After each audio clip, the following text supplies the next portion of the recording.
Hoy vamos a hacer un análisis a fondo de un material fascinante que nos lleva a una época muy concreta de la noche en España. Sí, vamos a hablar de la escena máquina. Exacto, pero no de cualquier manera. Nos vamos a centrar en lo que uno de los protagonistas de las fuentes llama la máquina con K. Eso es. Y lo bueno es que las fuentes son transcripciones de un documental, con las voces de quienes lo vivieron, fans, DJs, incluso la familia de uno de ellos, lo que nos da una visión súper completa. Sí, y creo que esa palabra, voces, es la clave, porque lo que vamos a ver es cómo una misma música, un mismo movimiento, podía significar cosas radicalmente opuestas para cada persona. ¿Y cuál es la admisión de este análisis? Pues intentar entender qué fue aquello, no solo la música, ¿sabes?, sino los lugares, los héroes de la cabina y la mitología que se creó alrededor. Con K, ¿es solo estética o hay algo más? Hay mucho más. La K no es casual, para nada. Nos lleva directos a un sello discográfico, NEWS, que en las transcripciones llaman N-Work. Vale. Y ese sello, para los más puristas, definió el sonido más crudo, más rápido, el más contundente. Era una declaración de intenciones. Esto no es la máquina comercial. Esto es otra cosa. Entiendo. Una forma de distinguirse. Y eso es interesante porque para los seguidores era, y lo cito, un estilo de vida, una identidad. Totalmente. Pero para los de fuera, y esto lo repiten varios, era algo incomprensible, una música muy repetitiva, cansina. Vamos a meternos ahí, en esa contradicción. Es que la idea de identidad es el pilar. No era algo que escuchabas de fondo. Uno de los testimonios lo resume de una forma muy emotiva. ¿Qué dice? Dice que es una música que me hace volver a esa juventud de 18 o 20 años. Es un ancla emocional potentísima. Casi una máquina del tiempo personal. Pero, ¿qué tenía esa música para crear esa conexión tan visceral? Porque a nivel técnico, era una evolución del tecnopop y el Eurohouse, pero a lo bestia. Lo fascinante es cómo esa intensidad se adaptaba a cada uno. Hay un testimonio increíble de alguien que se describe a sí mismo como una persona nerviosa. ¿Vale? Y, contra toda lógica, dice que la máquina le ayudaba a calmarse. ¿A calmarse? ¿Cómo puede ser? Pues sí, era su forma de canalizar esa energía. La estructura rítmica, aunque a ti y a mí nos pueda parecer repetitiva, para él era como un mantra, un orden dentro de su propio caos. Vaya.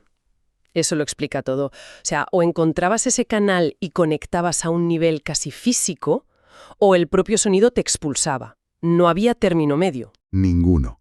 O estabas dentro o estabas fuera. Y si estabas dentro, tenías tus lugares de peregrinación, tus catedrales. Esto no existía en el aire, ¿eh? Tenía un mapa físico muy claro, sobre todo en Cataluña. Y según las fuentes, ese mapa tenía 3 capitales, 3 templos con personalidades muy diferentes. Exacto. Se puede hablar de un triángulo sagrado. El primer vértice, y quizás el más duro, era Pont Aeri, en Tarrasa. Pont Aeri. Sí. Los testimonios la definen siempre como la más radical. ¿Radical en qué sentido? ¿Por la música, el ambiente? Porque la palabra es amplia. Buena pregunta. Era una mezcla. La música, con sus DJs residentes, Escudero y Metralla, era más contundente, sin concesiones. Pero varios testimonios también apuntan a un ambiente más tenso. ¿Tenso? Se usa la palabra agresivo, sobre todo en los inicios. Era, digamos, el lado más salvaje de la escena. Interesante. ¿Y el segundo vértice de ese triángulo? Pues casi lo opuesto. Chasis. Para empezar, un espacio espectacular, 4.000 metros cuadrados. ¡Wow! El público era muy fiel, pero el ambiente general era más amable, más festivo. Y la gran figura allí era Ricardo D.F., un DJ del que destacan algo muy único. ¿Su técnica de mezcla? Más que eso, su habilidad con el micrófono. No era solo un DJ, era un maestro de ceremonias. Sabía cuándo hablar para levantar la pista, para crear un momento de comunión. Convirtió el micro en un arte. Vale, tenemos el templo radical, Pont Aeri y el del espectáculo, Chasis. ¿Cuál era el tercero? El tercero era el corazón, el lugar de referencia para la mayoría. ¿Ex qué? ¿Ex qué? Aunque todo el mundo lo conocía como el parque. Si los otros eran destinos, ex qué era el hogar. El sitio que, como dice uno, te hacía desear que llegara el sábado. Y en su cabina, la pareja de DJs más legendaria de la historia del género. Pastis y Buenri. Es que sus nombres salen todo el rato. Incluso gente que admite ser analfabeta en esto de la máquina sabe quiénes son. Son como Pelé y Maradona para el fútbol, ¿Qué los hacía tan especiales? Era una simbiosis perfecta. Hablan de una compenetración casi telepática. Y luego, la técnica. La imagen que describen de ellos mezclando a 3 platos a la vez. Espera, ¿a 3? A 3 platos, creando algo nuevo en directo. Era virtuosismo puro. No ponían música, la reinventaban cada noche. Así que estos 3 gigantes dominaban la escena. Pero en las fuentes se habla también de un circuito alternativo, algo más underground, ¿no? Sí, y es una parte fundamental.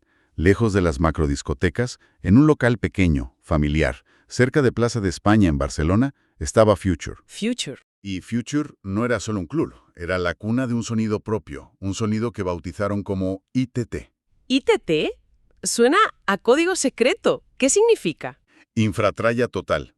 Y sobre su origen hay 2 versiones, lo que le da más mística. Una dice de que lo inventó Mikeito, uno de los DJs. ¿Y la otra?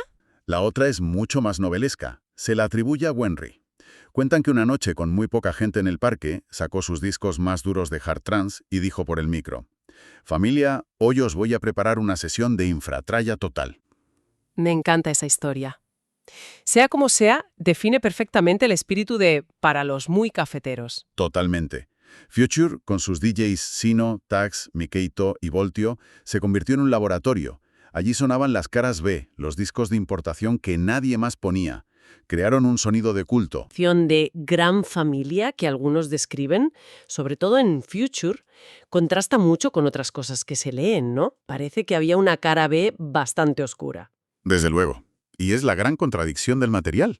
Tienes a gente que te jura que en Future nunca había una pelea. Y al mismo tiempo, otros testimonios hablan de tensión, de mal ambiente generalizado, sobre todo alrededor de Pontaeri. Y en medio de todo esto aparece la voz de los padres de uno de los protagonistas. Y su perspectiva es demoledora, es un golpe de realidad. Ellos no hablan de música, hablan de miedo, de su preocupación por la violencia y sobre todo por las drogas. Usan una palabra: devastadoras. Uf, Y cuentan con un alivio que casi puedes tocar, cómo su hijo las rechazaba de forma radical, como si hubiera esquivado una bala. Esa preocupación conecta con lo que varios señalan como el principio del fin. No fue un colapso musical, sino social. exacto. Un testimonio lo clava. Dice que la gente normal dejó de ir. ¿Por qué? Porque, y cito, encontrabas peleas, encontrabas gente pasada de vuelta, drogada. Claro. Lo que empezó como algo musical, para una parte del público se convirtió en otra cosa. De hecho, una opinión muy contundente sugiere que para el 90 o 95% de la gente fue una moda, y que el motivo para estar allí no era la música. ¿Era la fiesta de las drogas? Eso es. Es una visión muy dura, pero explica por qué una escena tan potente se desvaneció. Aún así, la música ha quedado. Hablemos de eso, de la banda sonora, de los temas que han sobrevivido. Claro, es el legado tangible. En los testimonios aparecen himnos. Se habla de Oxygen, de Atmospherics o del XK Volumen 4, temas que definieron una época. Y también esos discos de importación, ¿no? Sí, joyas que Pastis y Wenry convertían en himnos, como el Love You More de Paul Elstak, que era happy hardcore holandés, o el Dr. Was de Dr. Sebago. Además de pinchar, ellos también producían. Sí, temas como The Noise Syndicate, Adrenalina o esa versión de I'm Sailing. Pero es justo reconocer a otros productores. Se nombra a DJ Koenig como uno de los padres maquineros. Un pionero. O a DJ Ruboy, que tenía un instinto brutal para saber qué iba a reventar la pista.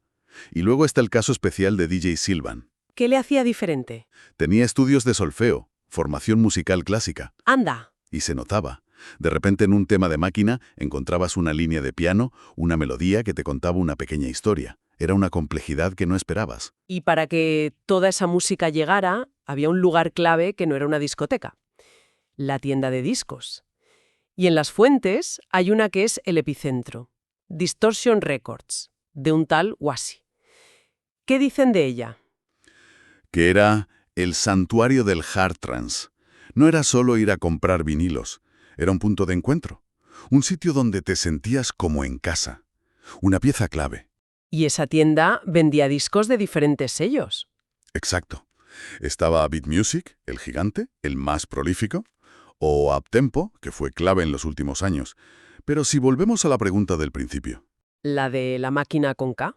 tenemos que hablar del sello NVS o N-Work. El que le da el nombre a todo. Cómo era su sonido, la descripción es muy gráfica, mucho más contundente, muy rápida, con bombos con contras bastante agresivos.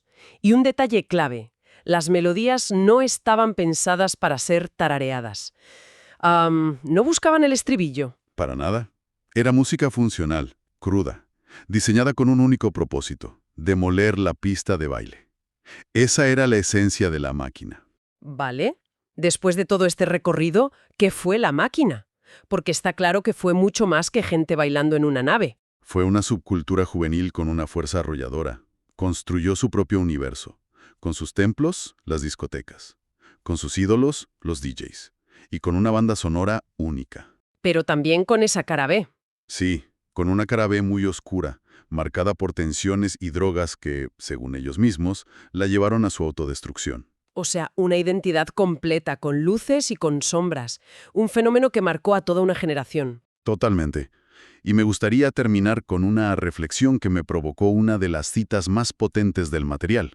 Adelante. Uno de los protagonistas, defendiendo el legado del movimiento, afirma que, gracias a la máquina, tiene la mente que tiene ahora. Y para demostrarlo, añade algo que me pareció brillante. ¿El qué? Dice que es completamente compatible que a alguien que escuche máquina le pueda gustar la música clásica. Eso rompe por completo el estereotipo del maquinero. Exacto. Y nos deja una pregunta final en el aire. ¿Cómo una subcultura musical, que desde fuera puede parecer simple, ruidosa o incluso agresiva, es capaz de abrir la mente a una persona a otras formas de arte y, a la vez, convertirse en una parte tan fundamental e inamovible de su identidad para el resto de su vida?